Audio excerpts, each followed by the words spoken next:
I believe in a simple Virginia where if you feel like a tiger, you're a tiger.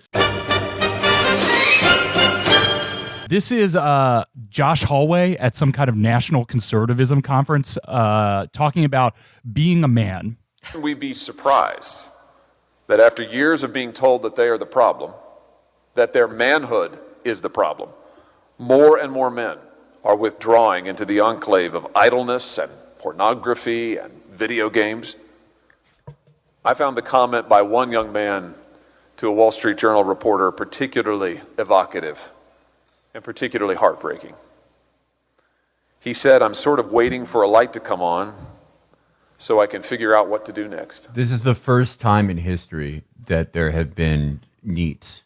That is bodies and spaces talk. Like, it's amazing how people who have spent years fixating on every filigree of neoliberal PMC mystification around race and gender are incapable of seeing it if it's about a white guy. It's amazing. Yeah. Well, that's why he's Elizabeth Warren. For Hallway is Elizabeth Warren for the right. Yeah. Uncharismatic dork standing for a completely online opinion held exclusively among frantically neurotic, office-bound dorks who make up a fraction of the fucking electorate. This is the equivalent of when Warren said she would let a trans child pick the Secretary of Education.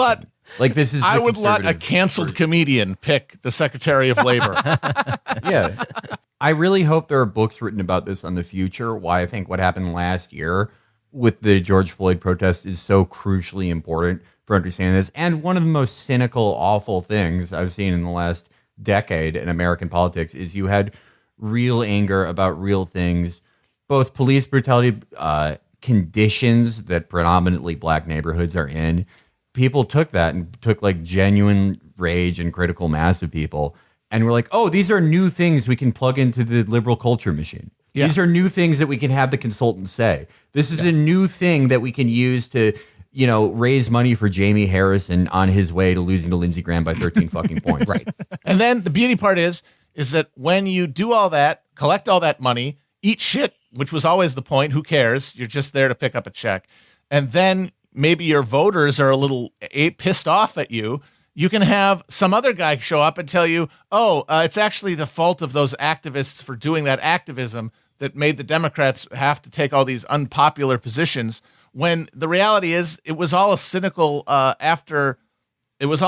play after the events, and there's nothing they could have done about it anyway. Like, there's no connection between these things. All you're doing is providing an alibi for one group of people of why they should still give a shit about the institutional Democratic Party. And then for the other people who are all in on the connections to, the fight for justice, you just scaremonger them that the Democrats are the only thing standing between you and Republican rule, which will be worse on those things in every way. And they become increasingly professionalized. The way that the media filtered that, there were two layers to it. The way that the consultant class and the Democratic Party absorbed that and used that as a new part of their arsenal, but also the way that liberal aligned media responded to all this turned off more people than any protest ever could. When you take this legitimate rage and you turn it into hey everyone, this is really important. We're Frasier is going to do a land acknowledgement. Hey guys, we're doing a special fucking episode of Gossip Girl where we're taking two episodes that we think were anti-black out of rotation, and you just take stupid normal people who see that go, oh wait, was that what these protests were about? Yeah. Oh, I hate it now. I don't care. It didn't just defang a lot of it. It actively harmed it. It said what the liberal superstructure response to it actively harmed it. Yes. It actively brought so much of this shit. It actively set all of this backwards when it looked like we might be at a breaking point with a lot of these things. And then as you get that sort of broad disillusionment, you get the increasing professionalization of the activist movements, which just separate them further from the ordinary voter who's looking at them, because then they get amalgamated into this corporate structure of the Democratic Party. They don't want D-Ray because he's so good. They didn't look at him compared to the guys that the cops clandestinely killed in Ferguson and go, oh, well, this D-Ray guy is more likable anyway. They like him precisely because he isn't more likable to people. Because it completely marginalizes this movement and because like a big enough percentage of people will be like, oh, like fuck this guy. Ralph Northam's wife, are you happy with yourself, you fucking piece of shit? You no fun loving bee's nest. If you had let your husband do the moonwalk at the blackface concert, there would be an 1,000-year Kaiserreich of Democrats in Virginia. They would have suspended the one-term rule. They would have let him run again. It would have delighted the entire state and the nation. But no, you were thinking about what it would look like at your book club. And now Too Tough Terry McAuliffe has lost to basically himself. And yes. I really hope you're happy. Really hope you're soaking in the praise at home. What did you call him? Glenn Otherkin? Yeah, Glenn Blumpkin. Yeah, Matt called him Glenn Otherkin. Glenn Blumpkin. he the celebrated Carlisle Group guy. You know, the rugged populists at the Carlisle Group. Yeah, he did 9/11, but he didn't like doing it. Yeah, he felt bad about it the whole time. Yeah, Glenn Otherkin spent his victory party. It was in the still unused ball pit at the Tumblr convention from 2012. Let's go. I just want to share just a brief anecdote that the New York Times passes along under the headline, "What kind of mayor might Eric Adams be? No one seems to know." Well, here's a little preview. It says here, in a 2019 commencement address, Mr. Adams complained that a neighbor's dog kept befouling his yard. No matter how polite he was to the owner, no matter his standing as Brooklyn's borough president, then a pastor gave him an idea. Mr. Adams slipped on a hoodie and Timberland boots, rang the neighbor's doorbell, and reintroduced himself a little less politely, he said. After that, the dog stayed away. Let people know you are not the one to mess with, he advised a predominantly black graduating class at Medgar College in Brooklyn. He closed with a prediction for those who said he would never be mayor. I'm going to put my hoodie on, and I'm going to make it happen. He will go door to door and disturb everyone that he talks to en route to victory. That electoral prophecy might well hold up. The story does not. It was the pastor, Robert Waterman, who actually had the neighbor with the dog and the confrontation at the door. Both men said in interviews, Mr. Adams just liked how it sounded. It was a great story, I heard, he told the New York Times recently. I heard him preach, and I told him, I'm going to tell that story. This is what's known as the podcaster's gambit. He's now poised to become New York City's next mayor. I read that whole article, and it's very funny because it's got a lot of great details, some amazing quotes. One where he like brags about how much tail he gets as borough president, but the funny thing about it to me is its framing, which is this guy's a wild card. He's everywhere. He's bebopping and scatting. Nobody, even his closest confidants, aren't sure how he's going to govern. It's like, give me a fucking break. Everyone knows what he's going to do. Let me guess. He's going to do what the cops and the fucking developers tell him to do. The only question is, which anime character does he give a key to the city? That's it. Just a couple more details about Eric Adams. He says he is alternatively referred to himself as a pragmatic moderate and the original progressive. He claims to take bubble baths with roses and has said he would carry a handgun in church. I am reminded of my favorite thing he said after he cinched the primary. Folks, you've never seen a mayor with swag like me.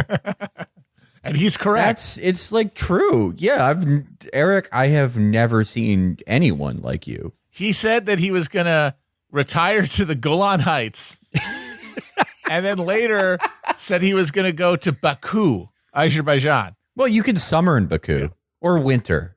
But yeah, I get it. Like, yeah, he's going to be a shitty mayor in the way that like probably most people in that primary were going to be.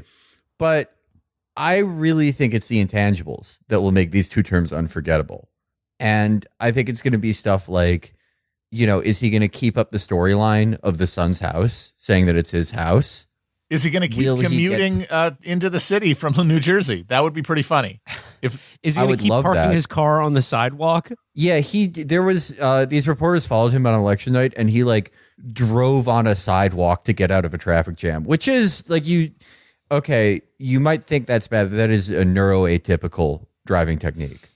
That is how neurodivergent people get out of traffic jams. He's in GTA mode. Yeah. Go on the sidewalk, then steal the cop car. I want to see, he was already getting more clown than a circus as borough president, which is, that's not even a job most people know exists. I mean, I think I could probably tell most of the people in my building I'm borough president. They'd probably believe me. 100%. But yeah, like as mayor, what? Okay. I think someone's getting some tune. I don't think Eric Adams is Bugs Bunny, but I think he's getting some tune. It's about to look like Kingdom Hearts in City Hall with the amount of tune in there. Charlie Munger, the 97-year-old billionaire who has been ridiculed for wanting to build a dormitory with thousands of windowless bedrooms at the University of California, Santa Barbara, came out swinging Monday morning. In a wide-ranging conversation with The Record, he called his opponents, including a respected architect who resigned from the advisory committee last week, idiots. He said that he expects the 4,500-room building to be copied all over the country. Every other college will be jealous, he asserted. Munger said he hadn't decided how much of the building's $1.2 billion cost he will cover, but he said that it will be the biggest gift he has ever made. So it says here, UCSB is experiencing a severe housing shortage and is being pressured by area residents to build new dormitories. So Munger's plan for an 11-story, 1.68 million square foot housing block was greeted with open arms by the university's chancellor, Henry Yang, who called it inspired and revolutionary. The building will have 9 identical residential floors, each divided into 8 houses, with each house further divided into 8 8-person suites. Rows and rows of identical 10 by 7 foot bedrooms give the building in plan about as much variety as a sheet of graph paper, and only about 6% of the rooms have windows. Too many. Too many windows. Get rid of them. Yeah.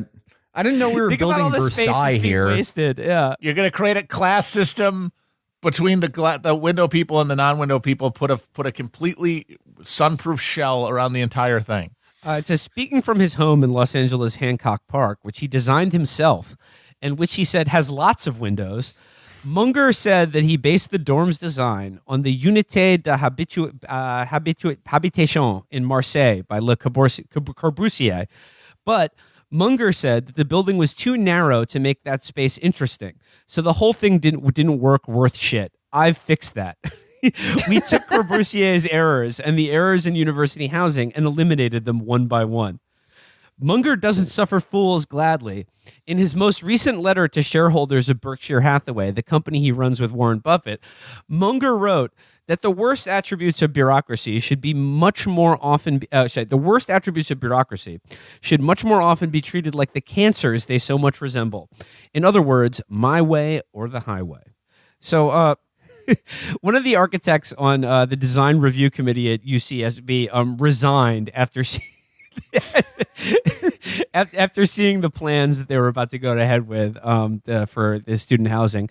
It says here, but Munger said of this guy, Dennis McFadden, he reacted with his gut like an idiot. He didn't look at the building intelligently. In particular, he said, McFadden didn't examine the models, which he said the chancellor would have happily shown him. Everybody who sees the models goes apeshit for them, Munger said. In response, McFadden wrote in an email that the floor plans of all levels and images of the digital models and renderings were sent to me in advance of the last meeting, as well as presented in the meeting by a representative of the design team. I understand the plans well and in detail. He says, during the long phone interview, Munger said that with a large brood of children and grandchildren, he is intimately familiar with university housing. He spent years and years, he said, trying to improve on what he's seen. So, I mean, I think basically what's going on here is that here's a 97-year-old billionaire who is sort of, he's sort of pulling back on his day-to-day duties at Berkshire Hathaway. And when you get to that age, you want to have a little fun. And for him, fun is torturing roughly 6,000 college students. Yeah, it's basically going to be Squid Game. He's going to enroll as an undergrad to go to the Munger dorm. Just to enjoy it with all the other kids. Looking like Hans Moleman. Cowabunga, dude. No, my God, yeah, he's gonna get one of the fucking cells, and he's going to be in the matching jumpsuit. He's going to be student number one. And he has reasoning for this, and it's that he wants the kids to spend as little time in their dorms as possible. He wants them to circulate, and he wants them to socialize. So I could just see him being like, "Hey kids, we're going to the rec room. We're gonna play some Parcheesi." I like red light, green light, 1, 2, 3. Don't play too much bridge out there. Drew Morris, a 35-year-old Florida lawyer at a blockchain intelligence company, bought his 1.5-inch cube after friends came across it on Twitter and in Telegram group chats. He found the density mind-blowing. I keep it on my desk as a reminder of what motivates me. Keep going, keep working, said Mr. Morris, who also invests in cryptocurrencies. One day I'll be able to upgrade to a larger size cube.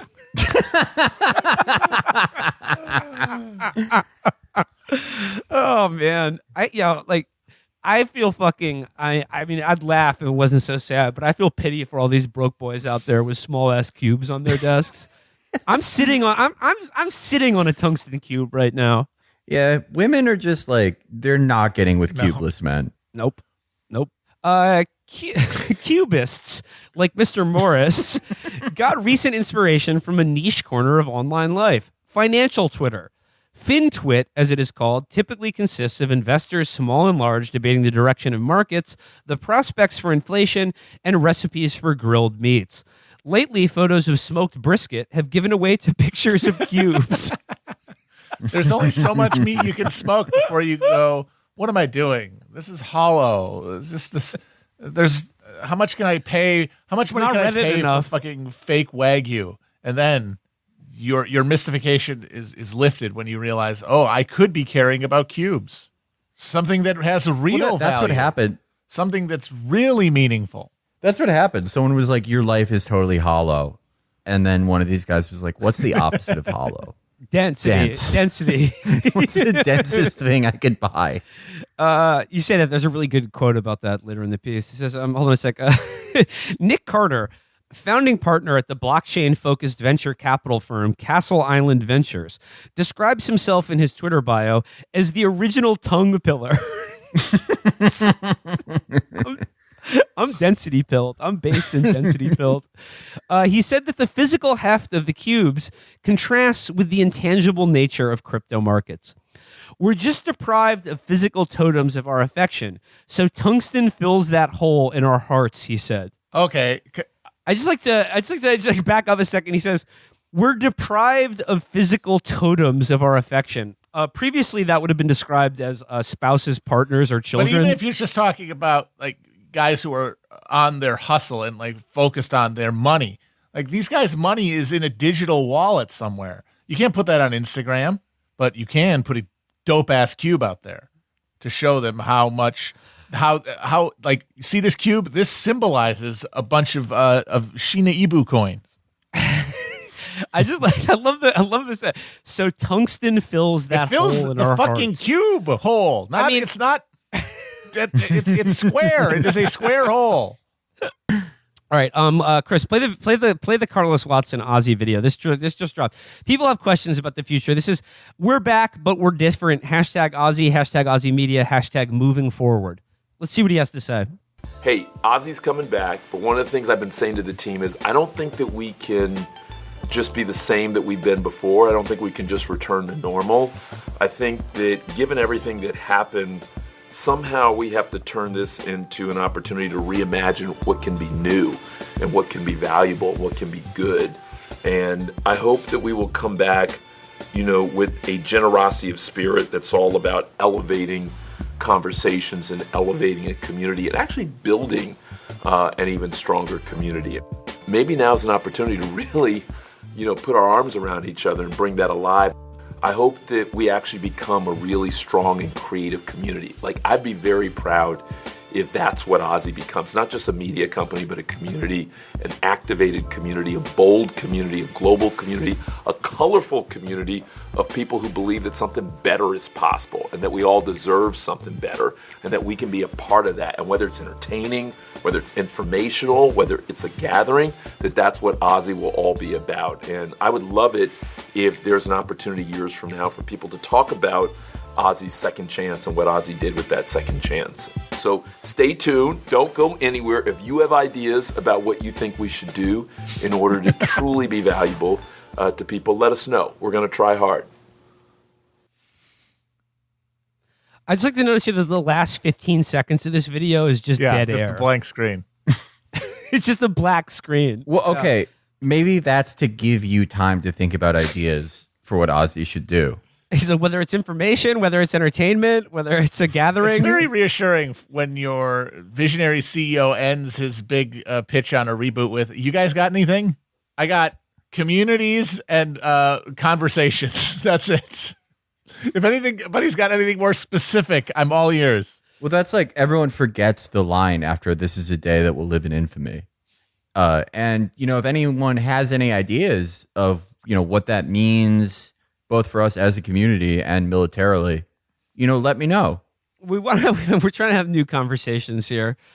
I like what he said at the beginning of the video, where he was just like, "Look, I think when I talked to the team, I think we realized that like Ozzy's back, but it's got to be different from the old Ozzy. So we got to it actually has to be a company and not just a giant fucking Ponzi scheme."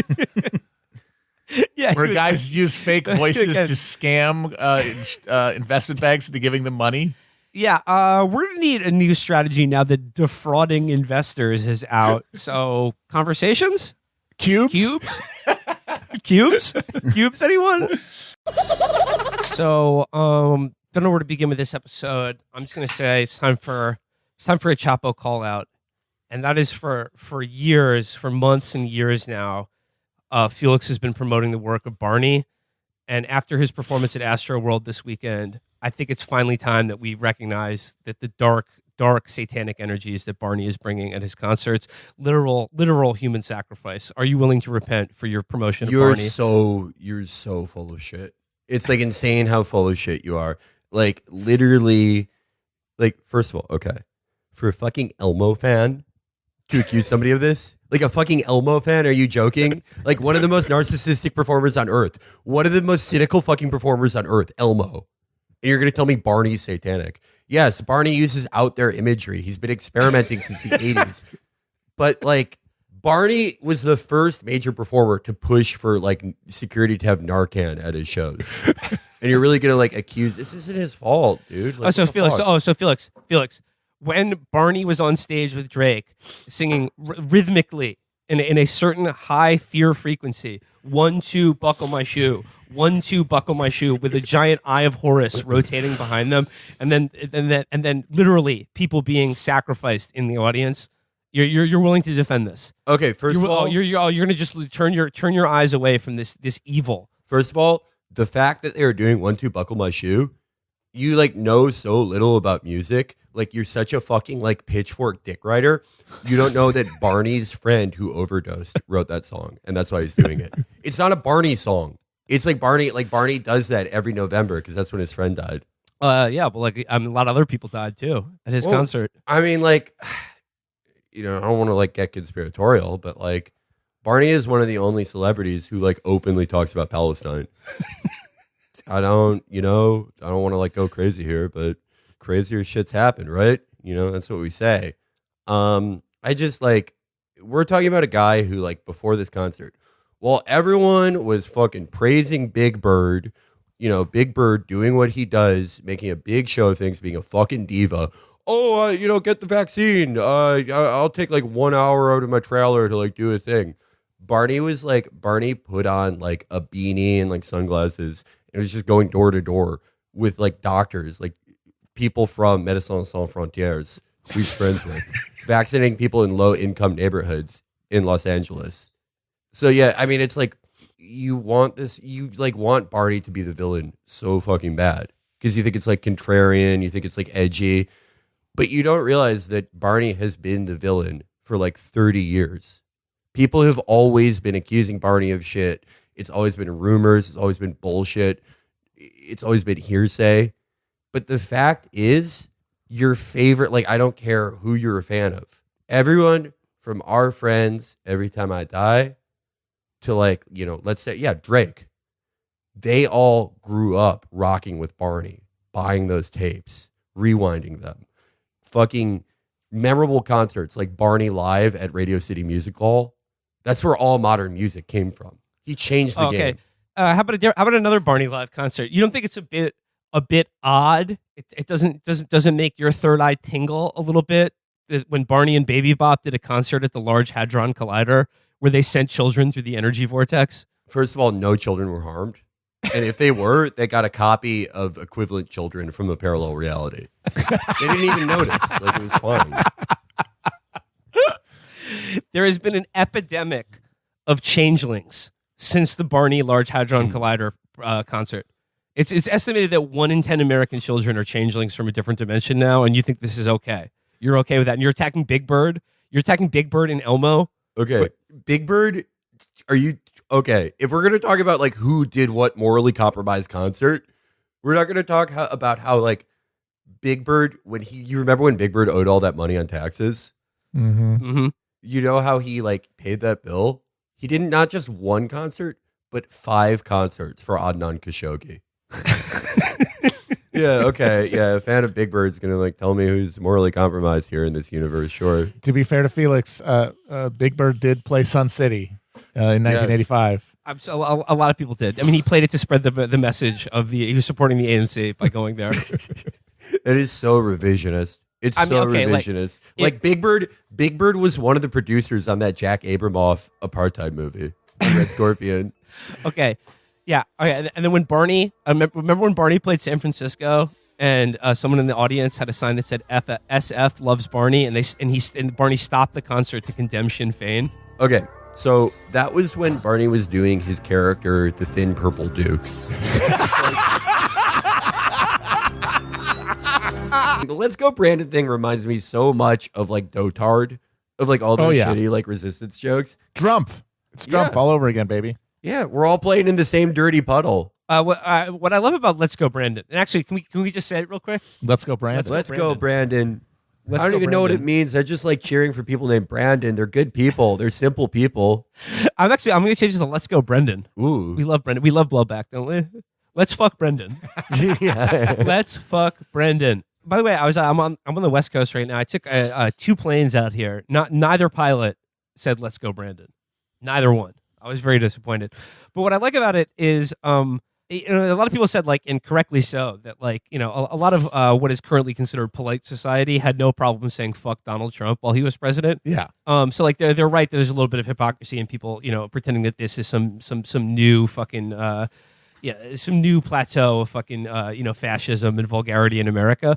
But like, why can't they just say fuck Joe Biden? Because they were raised better than that. Well, no, it's because it's a little coded little wink. It's like LOL. It's like, remember the fucking the OK sign deal? Yeah, it's like I'm not touching you. Like, I'm not touching you. Right. And it wouldn't work if people didn't bite. And that's more than anything the most depressing thing about this is, yes, we're on the wheel. We can never escape it. But just watching people take the bait and be like, this is essentially a fascist code signal. Yeah. If you hear this, it's like activating MK Ultra assassins.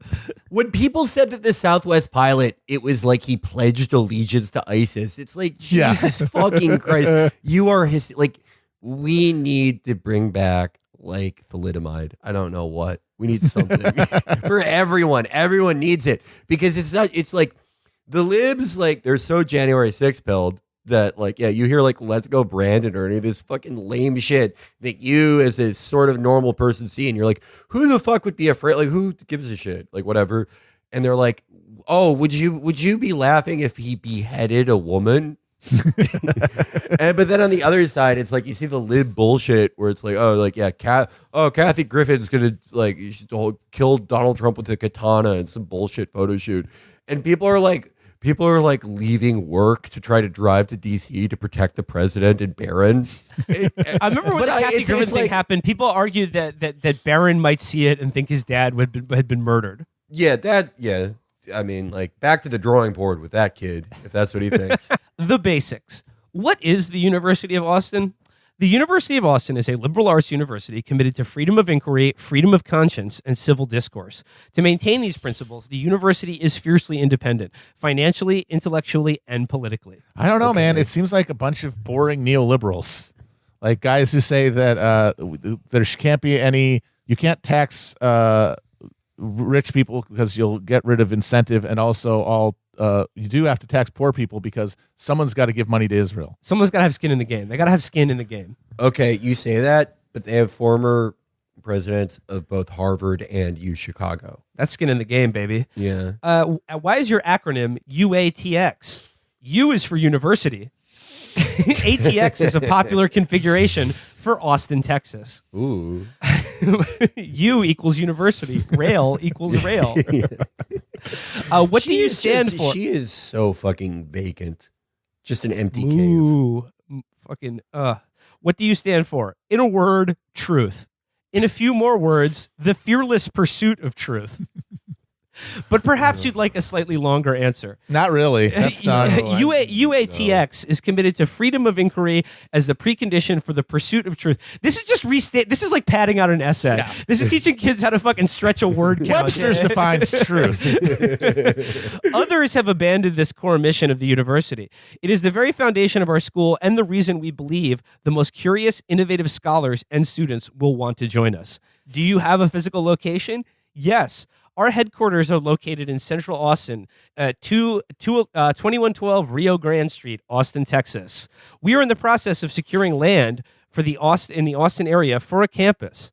Because does the university have any political or religious affiliations? No. The university will be fiercely independent on all matters. Do they take Bitcoin? For tuition? That's all I want to know. I will be emailing their business coordinator for my new comedy tour, my Nuke Tel Aviv tour. He goes, why Austin? If it's good enough for Elon Musk and Joe Rogan, it's good enough for us. Cool. Awesome. Hell yeah. Epic. How much is this ever good? So she hasn't bought the land. No one's bought the land yet. No, Matt Brunig looked this up. He Google mapped their headquarters, and it is just a house in Austin. No, yeah, this is not going anywhere. This is nothing. Like, this is why Tariq Nasheed is the king, because it's like he was like, I'm going to make the museum, and he did. He bought the land. He did all the shit. He's the only Twitter guy who like actually does what he says he's going to do. Everyone else is like this. They like found the cheapest house on Zillow and was like, oh yeah, this is a university. This is bullshit, man. Yeah. This is bullshit.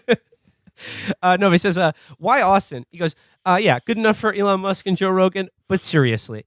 Texas is experiencing a historic boom in talent and capital. Mm-hmm. Austin, in particular, is a hub for builders, mavericks, and creators, the kind of people our university aims to attract and from whom we want to receive guidance. Just don't get pregnant. Nearly every university says it stands for freedom of inquiry. What's different about your university? We mean it. Well, okay. Never mind. We are alarmed by the illiberalism and censoriousness prevalent in America's most prestigious universities and what it augurs for the country. But we know that there are enough of us who still believe in the core purpose of higher education, the pursuit of truth. That's why we are building UATX.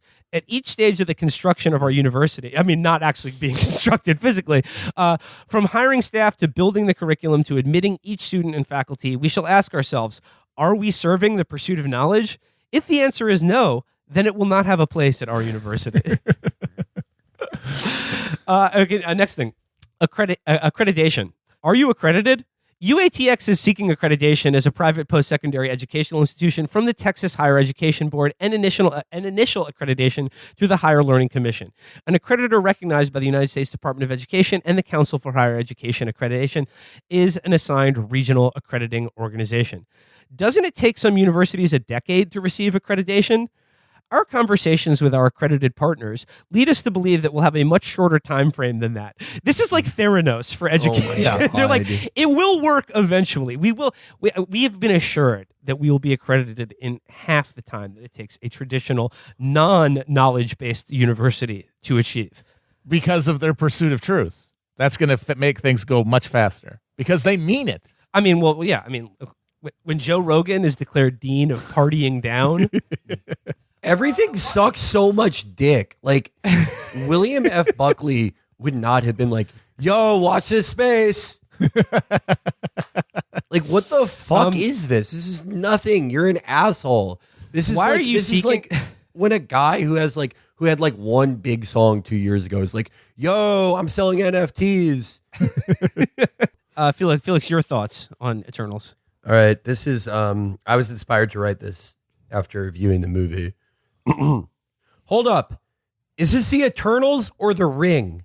I say that because every film bro will fucking kill themselves after seeing this. To say Chloe Zhao understood the assignment is an understatement. While movie heads were saying bullshit films called The Last Day of July and Rainy Coffee were cinema because they're depressing, Marvel turned in a visually stunning tale of morality and imperialism in the age of neoliberal atomization, spelled properly. And that's serving cunt on Christopher Lash, sis. Let's start with the visuals. Eternals is boldly displayed in 144p. This is not something even the most antagonistic filmmaker would do. That represents the blurry nature of modern life. For the most part, I had absolutely no idea who these characters were, why their voices sounded fucked up and echoey, almost as if recorded by camcorder in a movie theater. Anytime two characters kissed or had sex, it seemed as though they were being forced to prove to an immigration official that they are not in a sham marriage.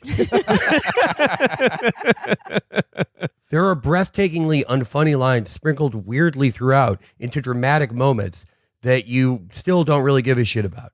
And that's what life is really like. That's the experience of being a person. Someone tells you that your friend died and you go, but I'm friends with BTS. You give your loved one, your beloved, your spouse, 3 incredible robotic pumps. You talk exactly like John Hodgman, but translated into your exact culture. That's what it means to be both a person and an eternal. But as if that's not enough, there are frequent pop-ups advertising online slot machines in both Hindi and Spanish. That shows that globalization has made us lonelier and that all our personal relationships are in fact gambles. If you are Martin Scorsese, you should end your entire bloodline. You could never think of this, you short piece of shit. Go ask your wife to get some chocolate chips from the high shelf. Hey, Hunty, notice I haven't mentioned the plot? This is already better than The Irishman, a movie about a lying Hyperborean buffoon. Let's dish, oomfies. All the characters in this movie are named Hermit and Furlock. They say things to each other like, are you in love with insert character? And I have been alive for eternity and witnessed a lot of history. This is a conscious choice reflecting how late capitalism has caused us to boil ourselves down to the essentials. Nowadays, there is no time to describe ourselves as individuals in relation to each other. We just say the flattest, dullest possible thing to each other and then fight a Dreamcast asset in front of a green screen. This is not just a movie. This is a chronicle of modern life and also the reason Kumail Nanjiani will die in 10 years. Run, do not walk to 123movies.ru to see this masterpiece.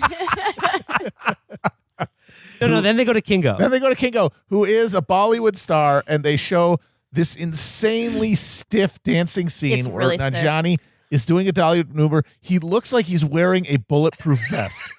Like he cannot move his torso. He barely goes back and forth. By the way, It's I looked hilarious. this up because I thought it was a little bit strange that they would, and I don't care. I think everyone should be able to play everything. I think you can't be like only, a fucking Hindu Punjabi can play a Bollywood star. You can't say that and also say there should be a Black Macbeth. Fine, whatever. I don't care if Kumail Nanjiani plays an Indian man. But I looked it up and I was like, it's weird that he would agree to this.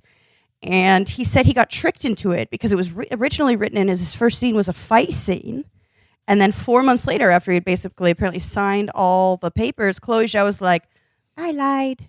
You're going to do a Bollywood dance scene. And he's like, I can't dance. I said no. God. He's like, he should fucking do a Me Too. That shit is like, where's the union on that? That's You know what? bullshit, That man. confirms a theory that people have had that scene was added later because everyone was talking about how fucking uniformly grim it looked. Yeah. I can absolutely be like, fuck, get him in a Bollywood movie. We need to make this not just an oppressive slog. We have to put some color in it. too. He's and like, I yet can't the scene dance. is like, it's like a dance of death. They're like, it's like he just looks like he's a turtle man. Like he has a shell on him. And then he does some awful banter with them afterwards. But watching the rest of these guys, it really confirms that he did not have to do all the steroids. He did not have to do the horse injections because not only is Fatso huge, just gut bounce going out of the tunic, but Barry Keogh, Drugi, is a fucking Slender Man. Yeah. No one needed to be buff in this fucking movie. Sprite not looks like Fat Elvis Halsey. guy is huge. Sprite looks like fucking Halsey. He's the only one. Yeah. And I think he didn't know that he was being drafted, and neither did the writers know whether or not he was being drafted for comic relief or not. So he's like, better play both sides. But how insane is that? Is that she's like, oh, I'd like to write you in doing a Bollywood dance. And he's like, no. He said it was because he couldn't dance, but I kind of wonder if he wasn't Well, like, he no, I'm certainly cannot. Pakistani. Like, Yeah, I'm the other thing. I'm the other one. I know that, like, your steel magnate dad told you that Han Chinese are the only relevant fucking, like, race. But it is. This is the other thing, too, when they're talking about, oh, the director's a woman of color. Like, no, she's not. She's Chinese from China. That's what Chinese people are. Like, for fuck's sake, that's so shitty. And it's so insane because it's not funny. He's not like Chris Farley, like bad dancing, where he's like really good at dancing and dancing badly is like an extension of being like good at. So it's not funny. It's uncomfortable to watch. Yeah, it's like I remember when this like piece of shit was being made, and people were like, "Oh, like Chloe Zhao is like she directed some bullshit movie that I've never heard of, so this one's gonna be interesting." She did the thing that all the children of bajillionaires do is they do a tender indie movie and like, oh, by the way, I'm Winston Churchill's granddaughter. Yeah. I did not know what a killer she was, tricking poor Kumail like that. I feel bad, dude. Oh my God, no. I feel bad. 4 months later, she's like, "No, you're doing it. Dance." I feel so bad for. I feel so bad for him. He got fucking rooked into ending his life prematurely with HGH. He got rooked into doing the worst Bollywood routine of all time. He got rooked into everyone laughing at him. Chloe Zhao was probably like, Kumail, do an interview where you say it's racist if people make fun of you for eating 3 pounds of stuffing during your bulking phase. Kumail, like, do this interview where you wear like Barney colors. To show that you're talk hot about now. your body dysmorphia and make people feel bad for you, so they feel like they have to see the movie to cheer you up. Dude, Kumail seems always seemed like a likable, like funny guy. And then Chloe was like, funny as in like a good comedic actor, like on Silicon Valley. Chloe like ruined his life. She's the worst woman in the world. I feel like she's gonna be the next Harvey Weinstein, just bullying people to death. He's awful. You said he was rooked. I'm not so sure of that. I think it was like when Silicon Valley ended, his agent was like, Kumail, let's have a meeting. I got the next thing for you. And he's like, okay, this is cool. He's like, he walks in the office. You're like, here's Chloe. They're like, people like you. You're funny. You got some things going. You got a popular HBO show. It's funny. It's well liked. Here's what we got for you. And then a hypodermic just is injected in his neck. Yes. Blacks out. And he wakes up in a lab where they're himbofying him. And they're like, oh, by the way, we own you for the next 30 years.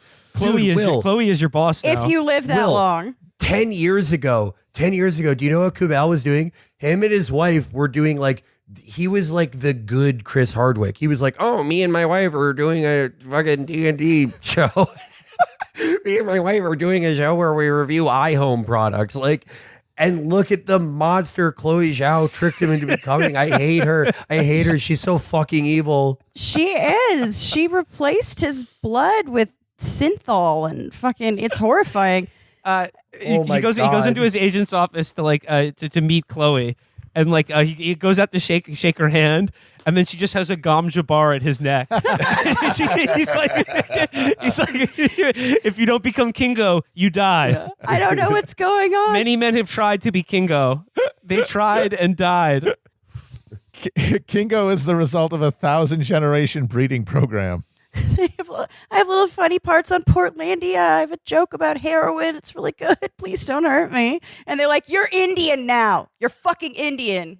They told him he's Indian. They told him, like, go to your parents and say that you're Indian.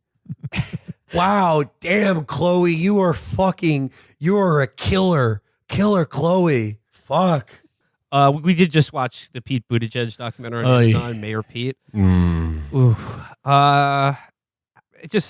I think all of us just feel like you said, like when you watched it last night, you had to just sort of walk aimlessly back and forth in your apartment for 2 hours because of how it made you feel. Yeah, I think I knew how bad this was going to make me feel because I put off watching it until 1 a.m.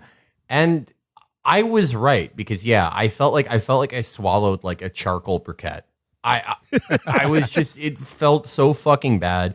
It felt so fucking bad for so many reasons. And not in the way of oh, he won because he's transportation secretary. As you'll find, I think we'll all agree that it's the main thing I got out of Pete watching this was we were afraid of this guy. We were thinking for hours every day, how do we stop this juggernaut? That's why I felt so bad, because I watched this thing and I thought, how did I ever have any emotional investment in this?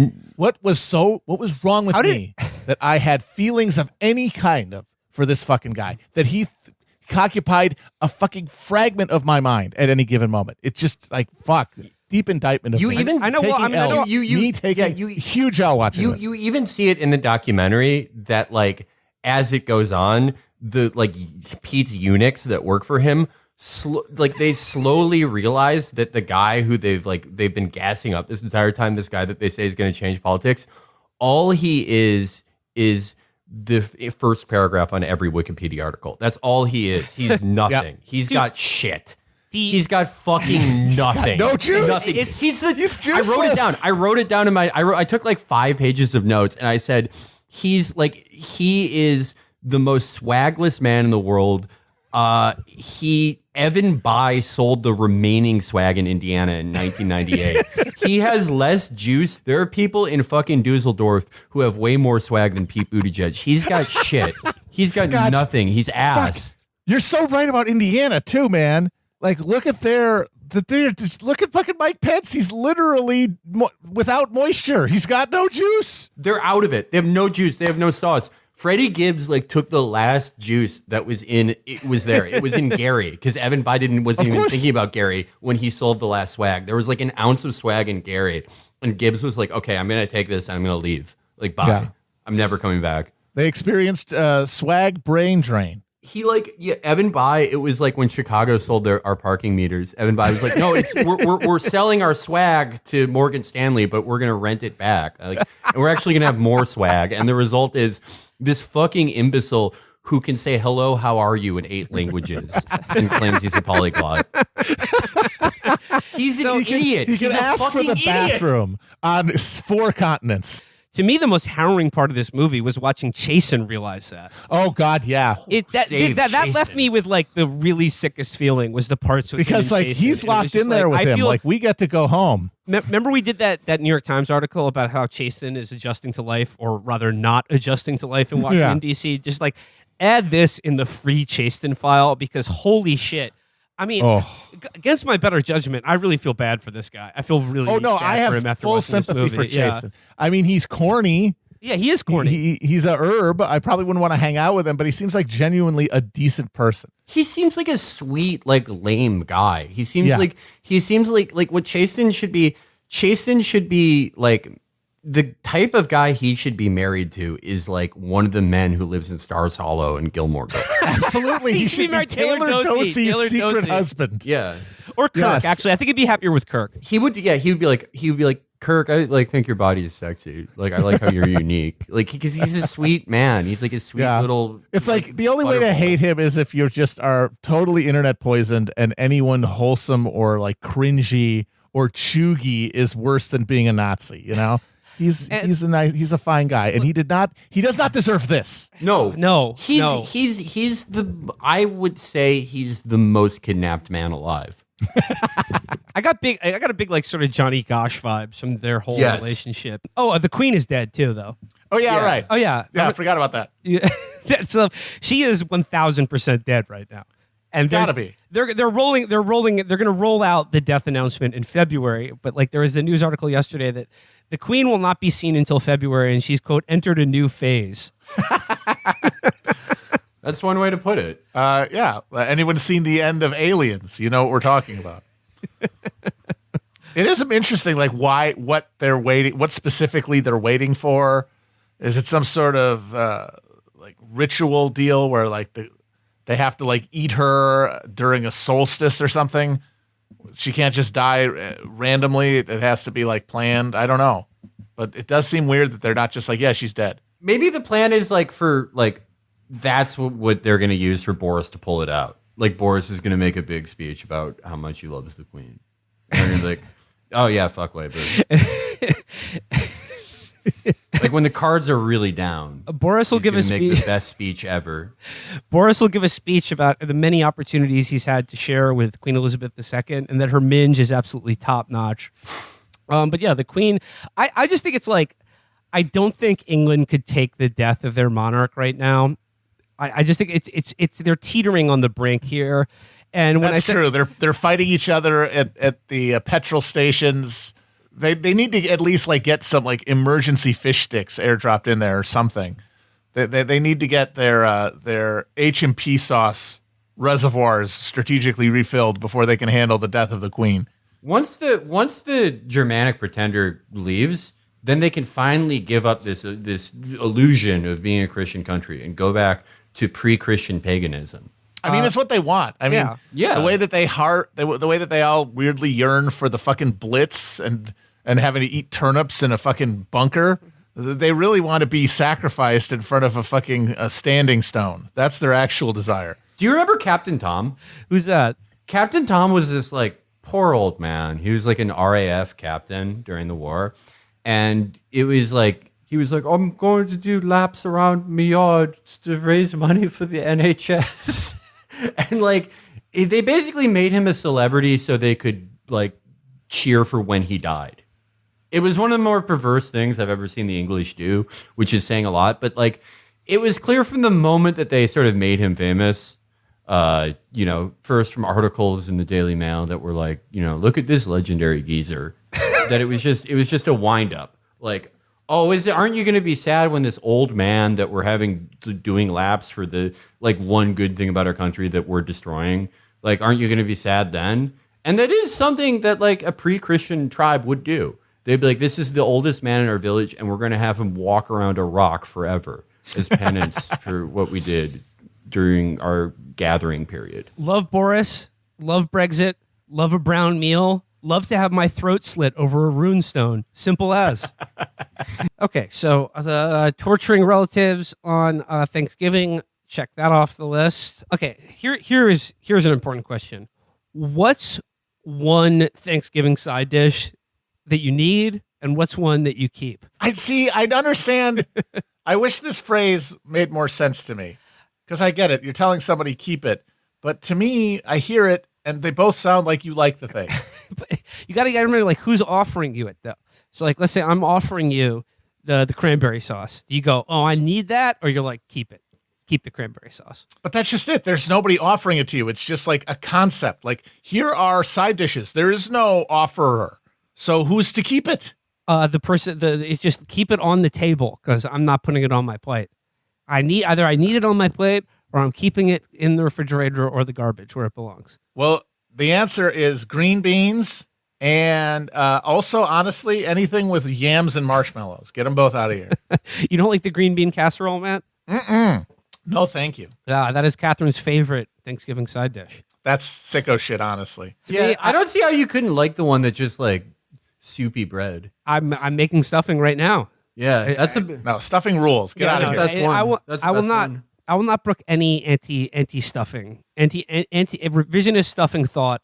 Get it out. Keep it. No, stuffing is a key component to the whole thing. I mean, I'm getting rid of the turkey before I'm getting rid of the stuffing. Turkey, it's a holiday bird. A lot of people talk shit about turkey, but if you have it once or twice a year, I think it's good. It's a vehicle for the cranberry sauce and the gravy. This is neither here nor there. I just want to say like ham sucks dick. Like most animal people are eating in America. It's just like a wet, sweet loaf of shit. Yeah, it's like fuck you. It's the sweetness and the way you just sort of carve off slices of it. Like, ham in terms of a sandwich, sure. But like why would you serve like a big glazed ham at like a big family function when you could just make like a roast pork shoulder? Yeah, no, that's true. The ham really only shines the day after on a roll with horseradish. If you're going to make a meal, pork shoulder. Way to go. What are you doing? Just the crispy skin on the outside, put that in an oven for like 10, 12 hours. I mean, I think, it's time intensive, but it's very low effort. So, Will Menaker holiday tip number 1, keep the ham, need the roast pork.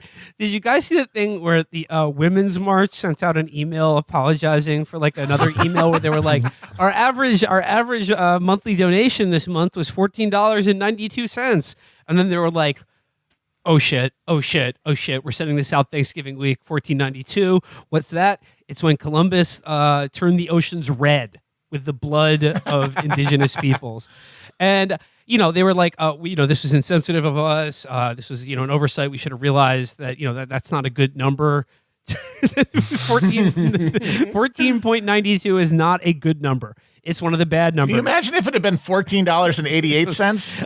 Oh my God. They probably would have had an easier time just being like, that's an oversight. But I just got to make it clear here. I don't buy it. I don't buy their explanation for a second. This is 100% intentional on the Women's March part. It's violent. And they do it because they support decolonization of the Western Hemisphere by the forces of violent European white supremacy. And I won't be giving any more money to this organization.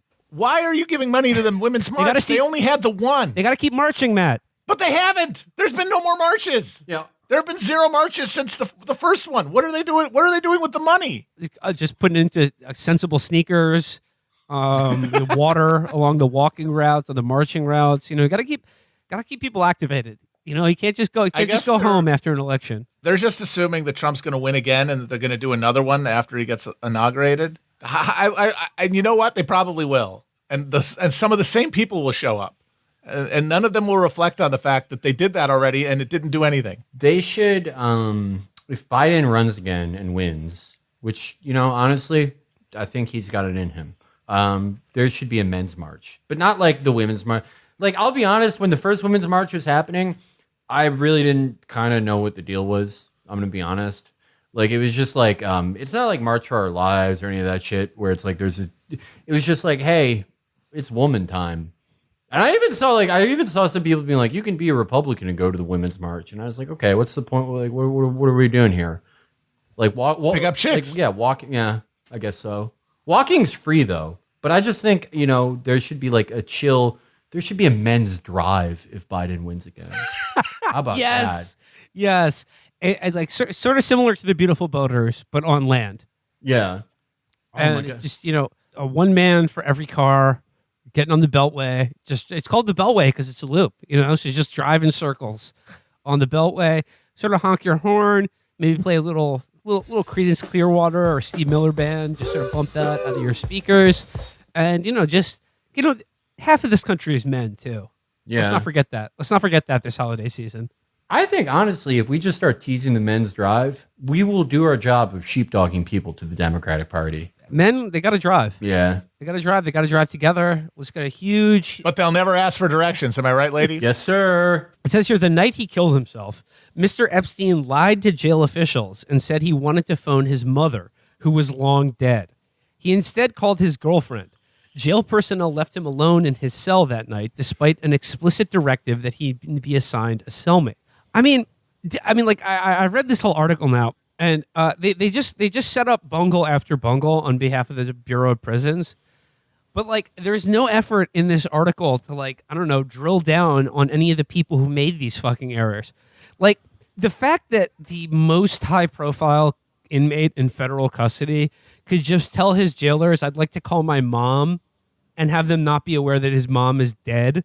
Like I said, I mean, I could see that happening for someone who was just booked for, like, drunk driving or something like that, but not a case like this. I mean, the only way it works is if you're basically saying, you don't understand. Nobody's calls are getting recorded. Nobody's information is being recorded correctly. This is literally a bunch of submental dipshits just banging into each other and getting paid to do so. And but the thing is, if that's the case, then why the hell should any argument be credited that says that somebody couldn't have gone in there and fucking killed the guy? Yeah. And also, I mean, the recorded calls thing, we know for a fact that's not true because people in New York, like, they've had things from their jail phone calls rolled into their RICOs in a lot of gang cases. So we know that's not fucking true. Like, in the past few years, in the same time frame. But yeah, as Matt said, yeah, it sounds like, wow, I mean, yeah, it sounds like you're running a loose ship where fucking Les Wexner could kill anyone in there for what, like $50,000?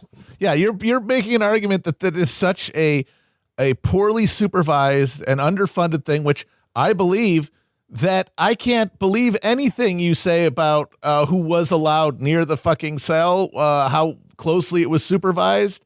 I can't have any faith that anybody with a little bit of money and motivation couldn't just do whatever they wanted in there. Yeah, exactly. Like, exactly. This entire article is like, oh yeah, and for 3 weeks he was in a blanket fort, and we couldn't find him. And then another week he told us all to close our eyes and just walked around and like left and came back. But like, if someone came in here, we'd know. No, I mean, okay, like, so sorry, just read this once again. It said, the night he killed himself, Mr. Epstein lied to jail officials and said he wanted to phone his mother. So he's in his cell, and then he's just like, guard, I'd like to call my mom. I'd like to talk to my mommy right now. Like, does anything you know about how you're treated in prison or even just awaiting trial in this country jibe with the idea that he was like all the fucking, that he was just allowed to just be like, hey, can I call my mom? I'd like my own cell, please. And they're just like, yeah, okay, sure. I mean, they might as well be saying, in addition to these bungles, on several nights during his stay in the MCC, during night, all the doors became unlocked for several hours.